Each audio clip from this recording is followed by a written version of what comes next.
Salut tout le monde et bienvenue dans cette deuxième partie, dans cette vidéo de montage du PC Gamer à 1300 € 2020. Et je vous souhaite pour la deuxième fois, dans une deuxième vidéo, la bonne année 2020. On va commencer du coup par monter ce PC, je vais vous expliquer de tout, de A à Z. J'ai une deuxième caméra pour filmer les plans où je vous explique avec plus de précision. Pour monter votre PC, vous aurez déjà besoin de tous les composants. Vous aurez besoin aussi d'un tournevis cruciforme. Alors prenez pas un truc hyper fin ni hyper gros, prenez un moyen. Alors je sais pas c'est quel modèle celui-ci, c'est pas écrit. Une petite pince coupante, pas un gros truc là aussi. Ça va servir pour fixer les câbles, en fait, faire le câble management avec des rilsans qui sont fournis avec l'alimentation, et le boîtier aussi en avait de fourni. Dans la carte mère, il n'y avait pas de fourni. Donc on va pouvoir ensuite faire un bon câble management. Je vais vous expliquer comment on fait. On va commencer par le déballage de la carte mère et on va poser tous les éléments qu'on a besoin sur la carte mère, et ensuite on viendra mettre tout ça dans le boîtier avec tout le reste qui va aller avec. Donc la carte mère, c'est une Asus TUF Gaming X570 Plus, modèle sans Wi-Fi. Je précise que si vous n'avez pas vu la première vidéo où j'explique chaque composant, allez la voir. Sinon vous ne comprendrez pas pourquoi j'ai choisi tel composant. Là, on va commencer donc par déballer la carte mère. Ça se passe voilà normalement. Donc voici comment est emballée la carte mère. Donc c'est dans un sachet anti-statique. Ce sachet là, en fait, il ne faut pas poser ensuite la carte mère dessus. Vous l'enlevez et le sachet, on va s'en séparer, on va l'écarter un petit peu. Et voici la carte mère. Je précise que j'ai touché un radiateur ou une prise de terre, ce que vous voulez, pour me démagnétiser, donc pour éviter de faire des courts-circuits. Si vous avez si vous avez un pull, vous allez créer de l'électricité, et derrière si vous touchez un composant, par exemple, vous pouvez faire passer du courant et vous pouvez carrément cramer un composant. Donc si vous touchez la carte mère avec un petit pet, vous pouvez casser la carte mère tout simplement. Donc il faut faire gaffe à ça. Donc là on tient sur les côtés pour éviter de toucher le moins de composants possible. Donc voilà comment ça se manipule. On va la poser debout à côté. Dans la boîte, on va avoir des éléments qui vont nous intéresser. Bon, il y a des autocollants, il y a de la paperasse. On va avoir des vis pour le M.2, enfin les disques durs, enfin les SSD M.2. On va garder ça à côté de nous. On va avoir l'emplacement pour les connecteurs USB, jack, RJ45, tout ce qu'il va nous falloir pour finir de mettre la carte mère dans le boîtier. Alors ça, on va aussi le sortir. Cap SATA, on va en avoir besoin de un seul, vu qu'on a un seul disque dur de 3,5 pouces, donc à savoir le Seagate Barracuda 2 Tera. Alors je vous conseille de prendre juste un câble. Pas besoin de prendre les deux, vu que voilà, vous prenez juste un câble. Le manuel d'utilisation, très important. Alors il faut savoir qu'en fonction des cartes mères, vous aurez par exemple des emplacements de connexion pour les ventilateurs, pour l'alimentation de l'audio, de l'USB, qui vont être différents en fonction des modèles de carte mère. Comme je ne le connais pas par cœur, je prends le manuel. C'est très important, prenez toujours le manuel, même si vous dites oh, j'ai déjà monté plein de PC, prenez le manuel, c'est hyper important. Donc on va pouvoir refermer, si j'arrive à le faire, et on va mettre la carte mère sur le carton, vu qu'il n'y aura pas de problème d'électricité. Donc voilà comment ça consiste. On va prendre le petit CPU, donc le Ryzen 5 3600 de chez AMD, l'entrée de gamme qui est hyper puissant. Donc je précise sur ce modèle là, vous avez un ventirad qui est déjà intégré. On va commencer par mettre le ventirad, ensuite on va mettre les barrettes de RAM et on va finir par le SSD M.2 qui va être juste ici. On a un deuxième emplacement ici, mais je vous recommande d'utiliser celui-ci parce que comme vous pouvez voir, en fait le M.2 va être caché par cette plaque en aluminium. En dessous on a un scotch pâte thermique qui va permettre derrière d'absorber la chaleur du M.2 pour ensuite vous permettre d'avoir des meilleures températures, donc des meilleures vitesses de SSD, donc une meilleure vitesse de Windows, etc., de tous vos logiciels. C'est très important. Et ensuite, on passera à la suite. Alors on va commencer par le processeur, donc vous déballez votre processeur. Donc on va avoir de la petite paperasse, ça on n'en a pas besoin, on s'en fiche, on peut remettre à l'intérieur. Le petit ventirad, le processeur. Alors le petit processeur qui s'est enlevé Voilà, donc voilà à quoi ça ressemble le petit Ryzen 5 3600. Donc c'est la dernière architecture Zen 2 gravée en 7 nanomètres. Donc vous voyez qu'on a tous les petits pins qu'il faut éviter de toucher et surtout de plier. Alors là c'est vraiment le pire. Donc vraiment faites gaffe à ça. Pour ce faire, donc on a un emplacement juste ici. Alors je sais pas si on va bien pouvoir voir. On va avoir un petit point en fait qui va nous indiquer le sens du processeur. Ensuite, vous prenez votre carte mère. Juste ici, vous allez avoir le socket AM4 de chez AMD. Alors, bien sûr, en fonction de votre génération de carte mère, là, on est chez AMD. Chez Intel, c'est pas pareil. En fait, c'est l'inverse. Chez Intel, vous aurez les pins qui seront sur la carte mère. Alors, pour mettre le processeur, eh bien, ça va pas être très compliqué. Comme je disais, vous avez un petit point, un petit triangle plutôt. J'ai mal regardé, mais il y a un petit triangle sur un des angles du processeur. En fait, sur votre carte mère, vous aurez sur le socket un petit triangle aussi. Alors là, on va pas le voir dans la vidéo, enfin, ça va être très compliqué. Il est assez discret, mais là où je mets mon doigt, ça sera le petit triangle de l'emplacement du CPU. En fait, c'est le sens, c'est-à-dire qu'il faudra mettre triangle et le triangle au bon endroit. Sinon, vous ne pourrez pas, enfin, ça ne marchera pas. Alors, comment on fait? Vous avez une petite barre, une petite tige en fer qui est juste ici, que vous allez appuyer dessus et le déplacer sur le côté, sur l'extérieur, tac, et vous relevez, voilà, et là en fait votre socket va légèrement se décaler, et ensuite vous pourrez poser votre processeur, alors comme je disais, avec le petit triangle au bon endroit, vous venez l'appuyer et vous le lâchez, pas besoin de toucher, là il est juste posé, pas besoin d'appuyer, voilà, il est posé. Ensuite vous appuyez sur la petite tige, et normalement ça devrait un petit peu forcer, c'est normal. Et vous replacez la petite tige en dessous le petit loquet qui permet de coincer. Et voilà, votre processeur ne bouge plus. Ensuite, on a le ventirad AMD. Pour le fixer, mon tournevis qui est passé. Donc vous prenez votre tournevis cruciforme. En fait, chez AMD, sur les cartes mères, vous avez ces emplacements-là qui vont servir pour mettre le système de refroidissement. Donc vous dévissez. Vous enlevez donc bien sûr toutes les parties. Hop, là j'ai les vis. Normalement, ces vis-là, vous n'aurez plus besoin. En fait, ça va servir sur d'autres systèmes de refroidissement. Donc là, dans notre cas, en fait, vous avez juste à revisser avec le ventirad. Là, vous avez 4 emplacements de vis.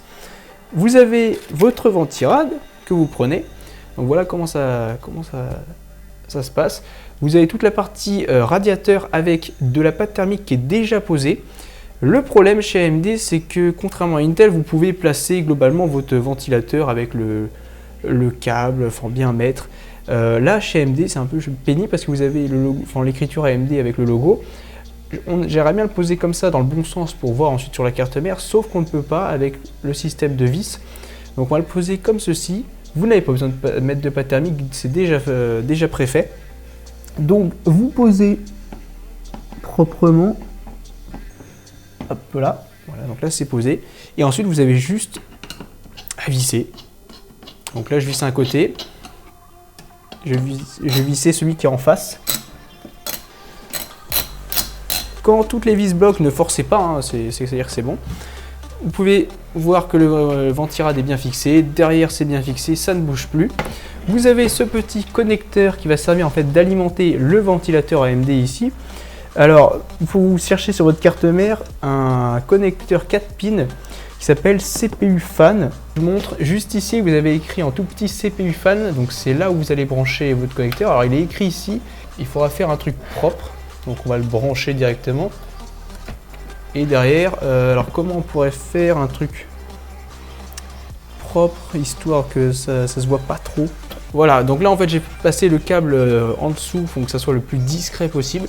Et votre ventirad est fait, le processeur est posé, on passe à la RAM. Alors pour la RAM, ça sera ici, donc les emplacements de barrettes de RAM. Pour les emplacements, alors en fonction des cartes mères, c'est pas les mêmes. C'est-à-dire que vous pouvez, si vous achetez 4 barrettes, vous mettez les 4 barrettes où vous voulez. Il y a un sens bien sûr. Mais si vous avez dans le cas précis 2 barrettes, voilà les 2 barrettes. Donc les barrettes que je rappelle, c'est des Vengeance LPX 2x8, donc 16 Go de RAM à 3200 MHz, Donc vous prenez votre manuel et dans votre manuel ça sera marqué. Donc là j'ai trouvé dans le manuel, vous avez l'explication avec donc une barrette. Il faudra venir la placer sur le connecteur le plus à droite. Et 2 barrettes, ça sera les 2 connecteurs gris. Il faudra mettre ici. Et si vous avez 4 barrettes, bien sûr, vous mettez les 4. En fait, pourquoi ils mettent ça? C'est-à-dire que vous avez le dual channel. Alors, le dual channel, en fait, c'est la liaison entre 2 barrettes de RAM qui vont être sur la même channel, donc à savoir les 2 emplacements gris. Et en fait, elles vont être liées ensemble. Et du coup, ça va permettre une meilleure bande passante, donc des meilleures performances sur votre PC. Donc pour les barrettes, en fait, comment ça va se passer? Vous avez ici les emplacements, vous avez au-dessus un petit loquet, hop, on appuie dessus. Voilà, donc on déverrouille en fait l'emplacement. La barrette de RAM, en fait, vous avez une petite encoche. Celle-ci, ça va être le détrompeur. Alors, vous regardez bien, et normalement, je suis dans le bon sens. Vous mettez la barrette droite et vous appuyez sur les 2 côtés en même temps. Vous mettez vos 2 pouces aux 2 extrémités, vous appuyez. Voilà, et donc là, normalement, on a entendu le clips. Et c'est bon, la barrette est clipsée, elle ne bouge plus. On fait pareil avec l'autre. Donc pareil, dans le bon sens. Tac, on la met droite. On appuie en même temps sur les 2 extrémités. Tac, et c'est bon, les barrettes sont en place. Voilà pour les barrettes de RAM. On va passer au M.2. L'emplacement M.2, donc vous avez 2 vis à dévisser. Donc voilà la petite partie en métal pour le M.2. Donc là vous avez un scotch thermique, donc qui va permettre de faire un transfert d'énergie, transfert de chaleur surtout, du M.2 à la plaque en métal. Vous prenez votre SSD Corsair MP510 480 Go PCI Express 3.0, hop, qu'on va sortir de son emballage. Voilà. Donc c'est l'avantage des M.2, c'est que c'est très rapide, ça coûte pas si cher que ça, parce que là on est quand même à 75 € pour un 480 Go, donc c'est pas très cher. Donc là, comme vous pouvez voir, en fait, il faudra le mettre ici, donc le connecteur, sauf que il y a un truc qu'on a oublié de faire, c'est vous avez des emplacements vis. Donc vous ne pouvez pas directement visser comme ça. En fait, vous avez, si vous regardez bien, dès qu'on le met à peu près, cette vis là en fait qui va venir fixer le M.2. Comment on fait? Donc on repose notre M.2. Vous avez un petit sachet, comme je l'avais dit, que vous sortez avec. Vous avez vos 2 petites vis, enfin les 4 petites vis. Donc vous avez une vis qui va servir de base pour superposer, pour gagner en épaisseur sur la vis. Donc hop, que je monte, ça ressemble à ceci. Voilà. Et la petite vis. Alors ces vis là en fait elles sont fournies avec la carte mère. Si vous en avez pas, ce qui peut arriver sur des modèles entrée de gamme, j'ai fait tomber la vis, voilà. Vous en achetez, ça coûte pas très cher. Vous en achetez. Donc voici, ou vous prenez d'autres, enfin c'est surtout cette petite vis là, c'est le support qui va être important. Après l'autre vis, on peut le trouver sur d'autres ordinateurs que vous prenez, un PC portable. Donc là, vous venez visser sur la carte mère, pas compliqué, hein. Très simple, ouais, juste attends que ça bloque. Ensuite, on vient prendre notre M.2 qu'on vient glisser donc, dans l'emplacement PCI Express. Donc là, on vient le mettre. Voilà, ça clipse. Et donc là, vous voyez qu'il est il y a un système de ressort qui va le pousser vers le haut. Vous prenez votre petite vis. Donc le tournevis est aimanté, c'est important d'avoir un aimanté, c'est plus pratique. Hop, et vous vissez, juste attends que ça s'arrête. Voilà, pas besoin de forcer, hein, surtout hein, là-dessus. Vous ne forcez pas, c'est vraiment de l'électronique toute petite. Là, vous avez un autocollant Corsair qu'on pourrait enlever, mais je ne vais pas le faire parce que vu que c'est pas mon PC, je n'ai pas trop envie de le faire. Alors c'est vrai que ça, vous allez enlever l'étiquette. Je pourrais le faire, mais vu qu'on aura déjà ça, ça sera déjà pas mal. Alors ensuite, vous prenez la plaque en métal, vous enlevez le scotch, si j'y arrive. Voilà, donc vous voyez, ça se met comme ceci. Et ensuite, cette partie-là, en fait, alors elle n'est pas très collante, mais ça va se coller sur le SSD. Et ça sera tout, en fait, vous avez juste à revisser.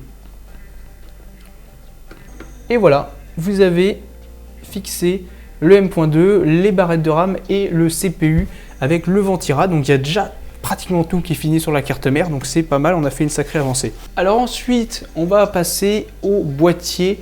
On va mettre pas la carte mère, mais l'alimentation ainsi que le disque dur SATA Seagate Barracuda. La carte graphique, on viendra la mettre en tout dernier, vu que ça c'est vraiment pas compliqué à faire. Là, on va faire un peu de câble management, le moment pas très agréable, mais bon, il n'y a pas le choix. Alors, comment ça va se passer? Vous prenez votre boîtier, un tournevis. Alors, je crois qu'on peut le faire voilà, directement à la main. Donc voilà le verre qu'on va enlever délicatement, il faut faire gaffe. Tac, on va le poser à côté. On a le petit manuel du boîtier, on va pas en avoir besoin. Là, il nous explique pour connecter, hop, que je montre ici. Pour connecter la bande LED, sauf qu'on va pas l'utiliser. Nous, on va directement le connecter sur la carte mère. Donc voilà l'emplacement. On va tourner ça dans l'autre sens. Hop là. Donc là, vous avez deux vis sur le côté. On met ça de côté. On tire le capot arrière. Donc le capot arrière, c'est vraiment pas le plus joli, mais c'est pas ça qui va nous intéresser. Donc voici l'emplacement du boîtier. Avec là le Reorus, contrôleur de LED, enfin ça contrôle tout, c'est vraiment pas mal. Ici vous avez votre emplacement avec des choses intéressantes, à savoir de la visserie, ainsi que la télécommande qu'on ne va pas utiliser.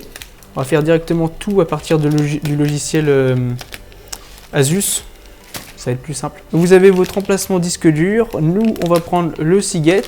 On va l'ouvrir. Voilà à quoi ressemble le fameux disque dur Barracuda que vous connaissez déjà. Ce qui va se passer, c'est que la façon dont c'est fait, c'est assez, c'est pas hyper intelligent, mais bon, c'est fait comme ça. En fait, vous allez mettre le disque dur comme ceci. En fait, il y a un système de poinçons, enfin qui vont simuler des vis.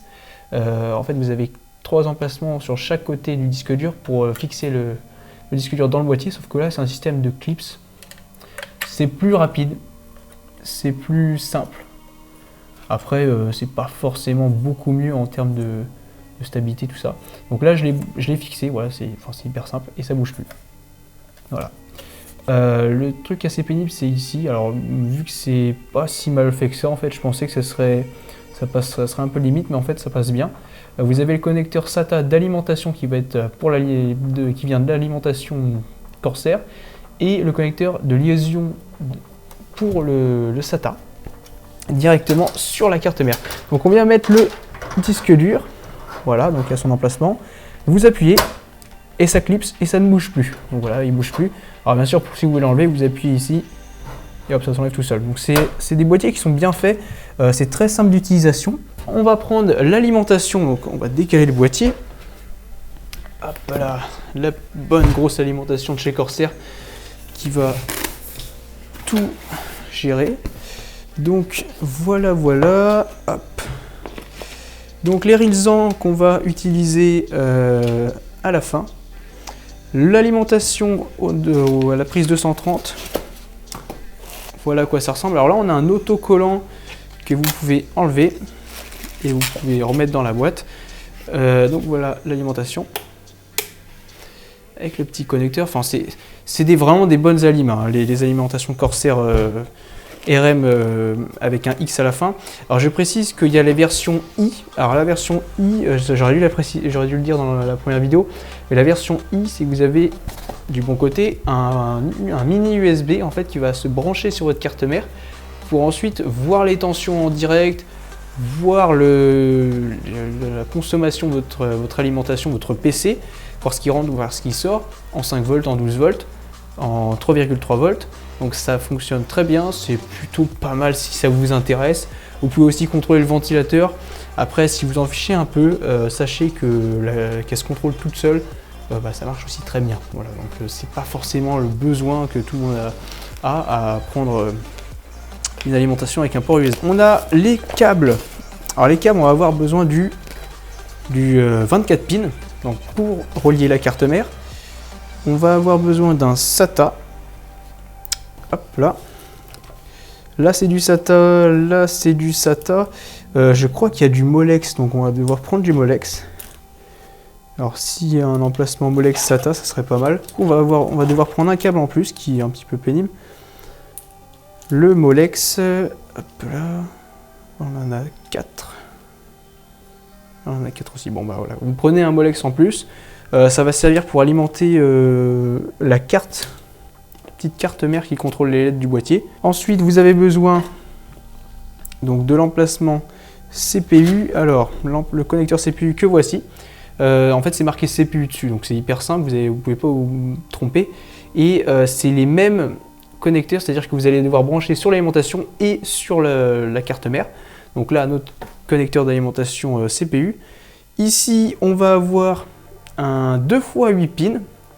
On a une carte graphique qui fait du 2x8 pins, donc vous prenez ce câble là et c'est tout. Et c'est tout ce que vous avez besoin au niveau des câbles. Alors je précise que pour ceux qui se demanderaient, quand vous voyez des vidéos avec des super câbles, des câbles en tissu, enfin tressés, c'est des kits de câbles en fait que vous achetez séparément. C'est-à-dire que les alimentations, ils vous fournissent jamais des câbles. Là, vous voyez, c'est des câbles assez basiques. Alors ils sont noirs, c'est plutôt cool, c'est assez discret. Mais vous avez des kits de câbles en tressés, très jolis, très classe. Donc Corsair qui en propose. J'ai déjà fait une vidéo sur le kit de câbles Corsair noir tressé qui est vraiment pas mal. Donc là pour ce modèle là on va rester sur ce qu'ils nous fournissent dans la boîte. Ensuite on va décaler le boîtier, le carton de la carte mère, de l'alimentation. On va brancher donc tous les connecteurs. Donc là vous avez l'emplacement 24 pins qui va aller à la carte mère. Vous le branchez d'abord, donc ici vous avez 24 pins ATX, donc vous branchez le premier connecteur, le deuxième, le Molex. Alors vous aurez des emplacements pour le Molex, donc ici périphérique SATA, et ici ce sera pour le CPU. Alors, vous avez deux connecteurs en fait pour le CPU, donc ce qui va dans la boîte vous avez qu'un seul connecteur pour le CPU, donc à savoir un 8 pins. Vous pouvez alimenter la carte mère en 8 pins et seulement en 8 pins. Si vous voulez, vous pouvez alimenter avec le 4 pins en plus, ce que je recommande si vous mettez un processeur qui consomme beaucoup, à savoir des Ryzen 9 ou un Ryzen 7 3800 qui sera plutôt intéressant. Donc là vous avez le connecteur qu'on va venir mettre pour le CPU. Tac, je branche. Ensuite on va brancher pour le SATA. Donc là à ce niveau là on va pas brancher grand chose. Le petit Molex. Tac. Et l'alimentation donc pour la carte graphique, à savoir ceci.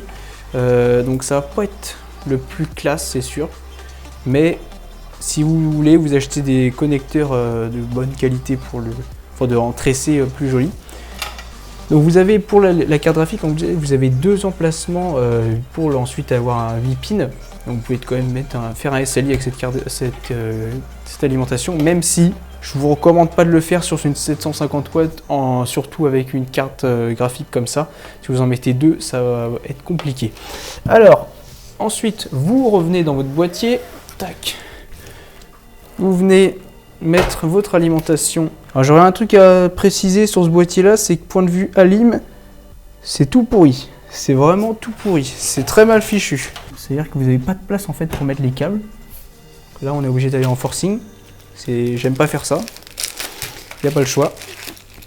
Donc là on va avoir des petits connecteurs un peu partout, mais ce qui va nous intéresser c'est les vis fournies avec le boîtier. On revient avec donc les petites vis. Vous prenez vous avez des vis, des grosses vis, alors qui ressemblent à cette vis là. Voilà, pour l'alimentation. Vous en avez 4, du coup vissez en fait l'alimentation au boîtier. Donc voilà, l'alimentation est fixée, on peut mettre à 0, hein. Ça bouge plus. Vous avez, que je monte, les connectiques, donc à savoir pour la carte mère. Là vous pouvez voir ici que vous avez des emplacements en fait pour passer les câbles et alimenter la carte mère. Alors donc on va un petit peu trier là-dedans. On va avoir ça, c'est les connecteurs pour la façade d'avant, à savoir l'audio, l'USB 3. Donc en fait vous avez de l'autre côté, vous avez un emplacement ici, une sortie qui va vous permettre en fait de connecter tous les câbles que vous avez besoin pour la carte mère. Alors je viens de remarquer quelque chose, juste ici, en fait vous avez les petits vis pour poser la carte mère, il en manque 3.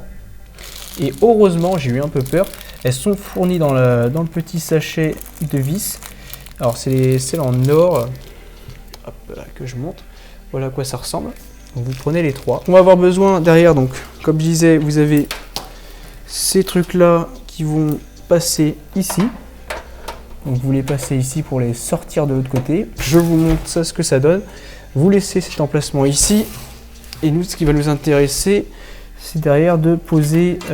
hop. Donc là, on va avoir ceci qui va être connecté sur la carte mère. Donc ça, on va le passer après. Le Molex. Donc regardez bien ce que vous avez comme connecteur. Ça, l'alimentation CPU. On va faire un petit truc sympa en le passant ici. Donc en fait, ici, vous avez juste un... Alors là, on va pas le voir sur la caméra. Et vous allez avoir un emplacement juste ici pour passer vos connecteurs. On va le passer. Tac. Pour ensuite alimenter le processeur, sinon ça ne marche pas. On va poser la carte mère. Vous avez parlé aussi au début de la vidéo de ceci, de mettre la carte mère. Donc vous regardez vite fait comment c'est foutu et derrière vous allez le fixer ici et on peut mettre la carte mère. Tac. Vous prenez votre carte mère, vous venez la passer dans les bons trous. Voilà. Donc vous les mettez bien en face et vous prenez vos super vis. Alors il faudra prendre les vis fines que je vous montre. Cette vis là. Une fois que vous avez toutes vos vis, donc à savoir les 9 vis pour la carte mère, bah vous pouvez fixer votre carte mère. Donc vous vissez pas comme un malade, il faut pas forcer. Ça va s'arrêter tout seul, voilà, vous vissez, juste attends que ça bloque. Voilà pour la fixation de la carte mère. Alors maintenant qu'on a fixé la carte mère, on va brancher tous ces petits câbles. Donc je prends le manuel, toujours important, parce qu'on ne connaît pas par cœur tous les emplacements de connectique. Là vous avez l'emplacement panel, donc ça parle du boîtier avec pour l'alimentation, enfin le bouton power reset. Et c'est tout. Et donc vous avez ici, enfin les LED aussi, vous avez les connecteurs. Donc vous prenez vos petits connecteurs qui sont juste ici. Alors vous lisez dessus et vous mettez dans le bon emplacement qui est juste ici. Et voilà, donc vous suivez en fait le manuel et tout va bien se passer. Ensuite on va avoir l'USB. Donc on va avoir l'USB, donc vous prenez, c'est marqué USB. Hop. Ensuite l'emplacement audio. Il est toujours tout seul, toujours à gauche. Le 3.0, il n'est pas ici. Je me suis trompé, il est de l'autre côté. Et on va le faire passer juste ici. Et là aussi, il y a un sens. Hop là, donc il faut faire gaffe, le 3.0, il ne faut pas trop le plier. Vu que c'est un connecteur qui va être très rapide. Donc ici, vous allez avoir, si on voit bien, un emplacement pour votre ventilateur. Là, vous avez le câble qui va nous gêner. Ce qu'on va faire, c'est qu'on va le passer discrètement, hop, comme ceci, pour qu'on ne le voit plus. Là, on va pouvoir voir le connecteur CPU qui a beaucoup de mal à passer. Ce boîtier est assez mal foutu, assez mal fichu là-dessus. Donc vous venez le connecter dans le bon sens. On va passer aux 24 pins. Donc derrière, il faut bien sûr faire un passage. Comme vous pouvez voir ici, vous avez le 24 pins ici, vous passez le 24 pins ici, vous allez au chemin le plus rapide. Vous avez connecté votre 24 pins. L'avantage, c'est comme c'est noir, c'est assez discret. Pour l'emplacement SATA, ici, vous avez les 4 connecteurs SATA. Alors, vous prenez votre câble qui est ici, comme je vous ai dit, au plus rapide. Donc, on vient brancher le plus près. Et voilà, donc là, c'est le plus rapide possible. De l'autre côté, donc, vous retournez votre boîtier. On va voir le câble qui ressort. Alors là, on a beaucoup de câbles, donc c'est assez pénible de s'y retrouver. Hop, là, on va faire un petit peu de ménage. Donc, vous avez votre câble SATA qui est ici. On va aller là aussi au plus rapide. Alors moi, ce que je vous conseille de faire, c'est de cacher le câble SATA en le passant en dessous du disque dur. C'est plus pratique. Donc voilà, pour le disque dur, il est branché à la carte mère. On va passer à l'alimentation du disque dur. Donc vous avez votre câble SATA. Pareil, vous venez le cacher sous le disque dur, il y a de la place. J'ai branché le disque dur. On va avoir le connecteur Molex qui se trouve ici, que voici. On va le brancher sur le premier, il n'y a pas besoin d'aller chercher plus loin. Je précise que ici, hop là, ici en fait vous pouvez brancher un deuxième connecteur. Comme je viens de brancher le Molex, vous allez juste, pareil, le cacher, donc comme ceci, vous le mettez donc dans cette zone là proprement. Vu que la carte graphique est longue, on va pas la faire sortir par l'emplacement au milieu où il y a tous les connectiques pour le panel du boîtier. On va le sortir sur le côté. Alors vous avez ici un emplacement. Donc là vous voyez qu'on a le câble juste ici qu'on vient mettre. Et de l'autre côté, vous allez avoir le connecteur qui va ressortir. En fait, vous allez brancher votre carte graphique ici. Vu qu'elle est très longue, vous allez voir que ça va être très utile de le mettre ici. Donc là, on va le laisser traîner, on n'en a plus besoin. Ici, ça c'est le connecteur pour brancher, pour contrôler le boîtier avec la carte mère. Comme vous pouvez voir ici, hop, que je montre, voilà. Vous avez un connecteur 3 pins, en fait c'est du 5 volts. Et ici, vous allez avoir un emplacement pour les ventilateurs. Donc ça, ce sera pour contrôler en fait les deux ventilateurs avant ainsi que le cache du boîtier. Vous retournez votre boîtier. On peut se rendre compte ici que vous allez avoir l'emplacement pour le 5 volts, pour le RGB. Ici, on va avoir un connecteur pour le ventilateur. Donc, on va devoir dissocier les deux connecteurs. Donc, vous tirez dessus lentement. On va venir brancher donc le ventilateur. Alors, ça, vous l'avez passé comme les autres du panel. Et derrière, on va le faire passer où il y a le 24 pins.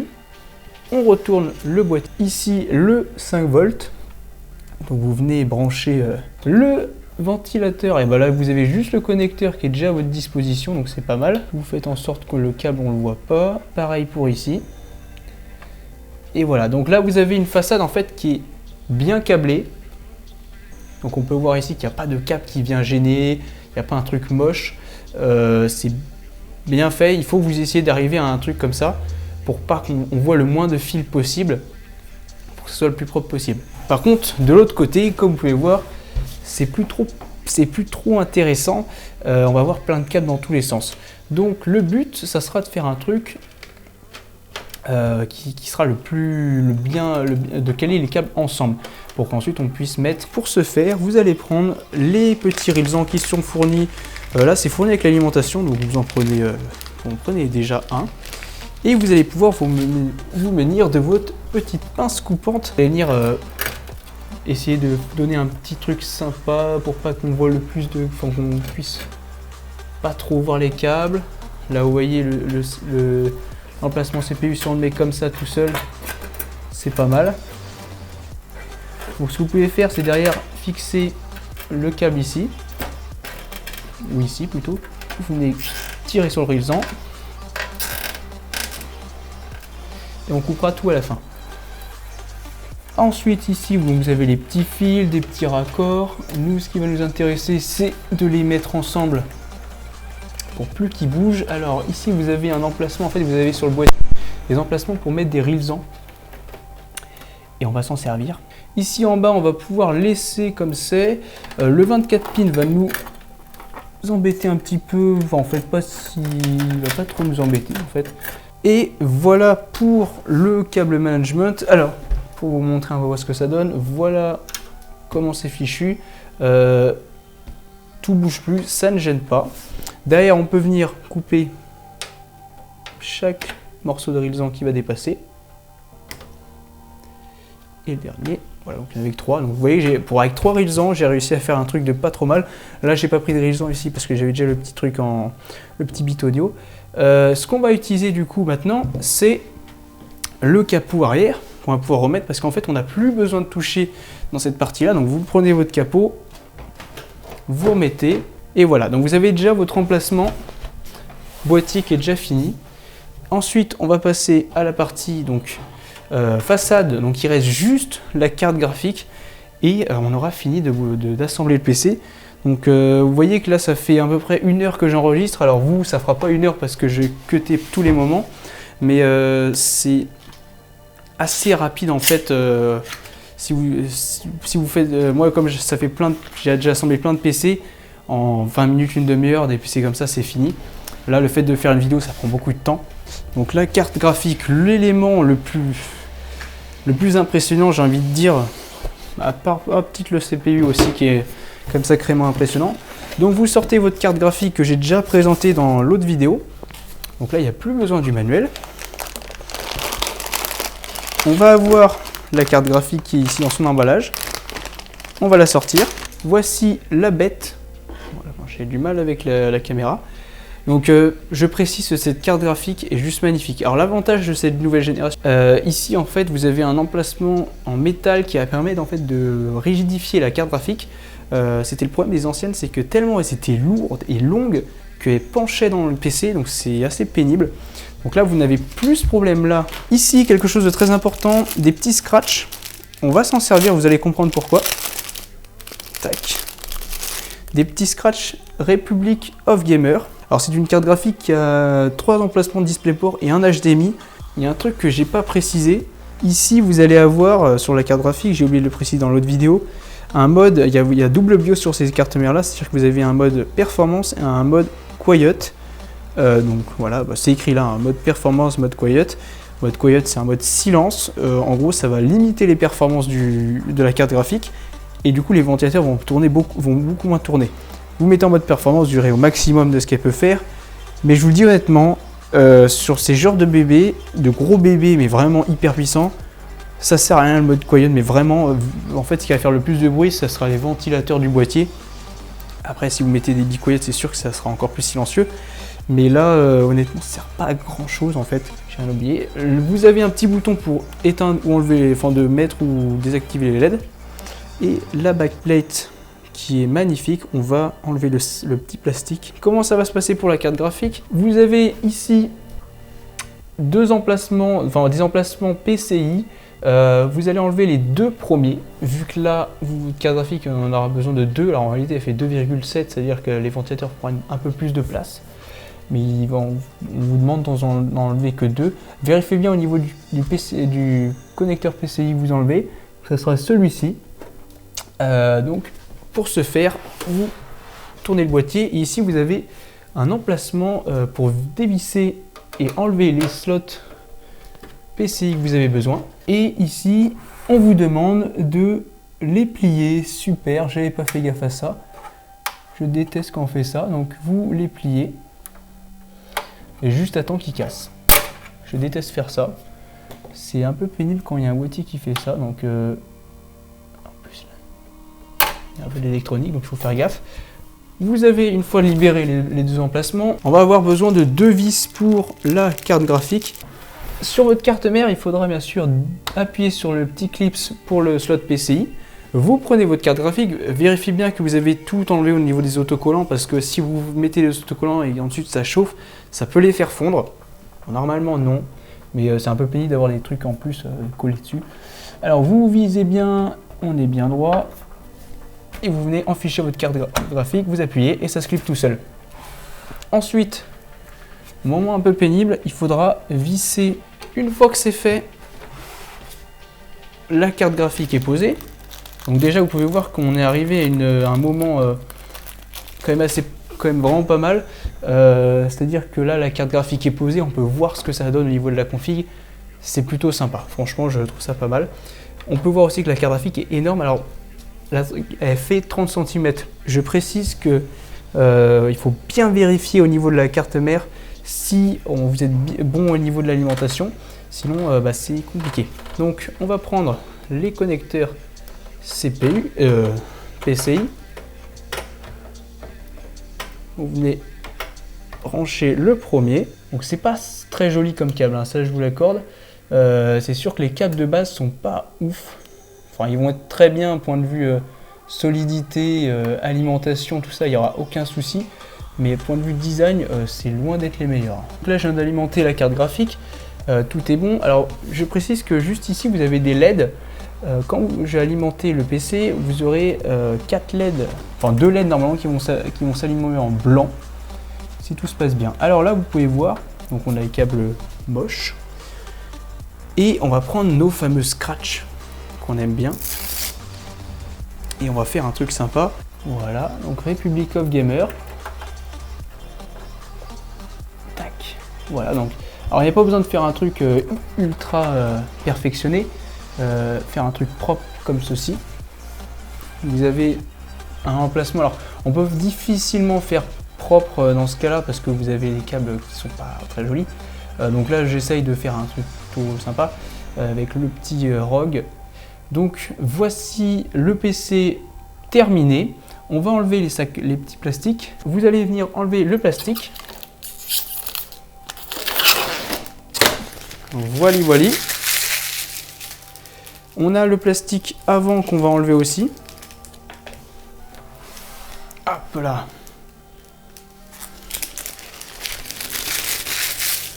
Que voici. Donc là on a les, c'est vraiment magnifique au niveau de l'intérieur. Ce qu'on va faire, c'est qu'on va mettre la vitre avant.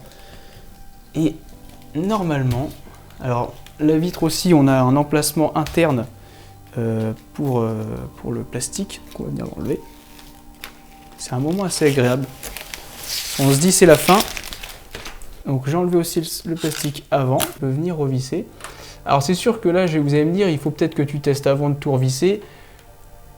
C'est sûr que c'est mieux, mais on va dire que ça marche, parce qu'on est sûr de soi.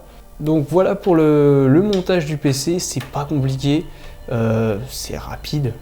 Franchement, c'est là pour une config comme ça, alors il n'y a pas de water cooling, il n'y a pas de truc spécifique. C'est sûr que s'il y aurait un water cooling custom, ça serait quand même beaucoup plus long, je vous l'accorde. Mais là, dans ce cas précis, voilà, c'est franchement pas mal. Comme vous pouvez voir, donc, je vous montre à l'intérieur, c'est juste super classe. Franchement, sacré config. On va le brancher. Alors, on va voir, et bah tout est bon, et donc, on a, alors, on va peut-être pas le voir ici sur la vidéo. Sur la carte graphique, on va voir deux LED, les fameuses deux LED que je vous ai parlé, qui nous permettent de voir qu'elle est alimentée.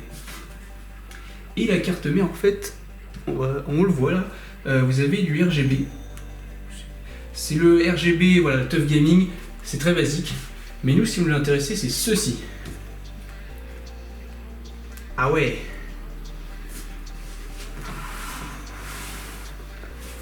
Ah oui, c'est pas mal du tout.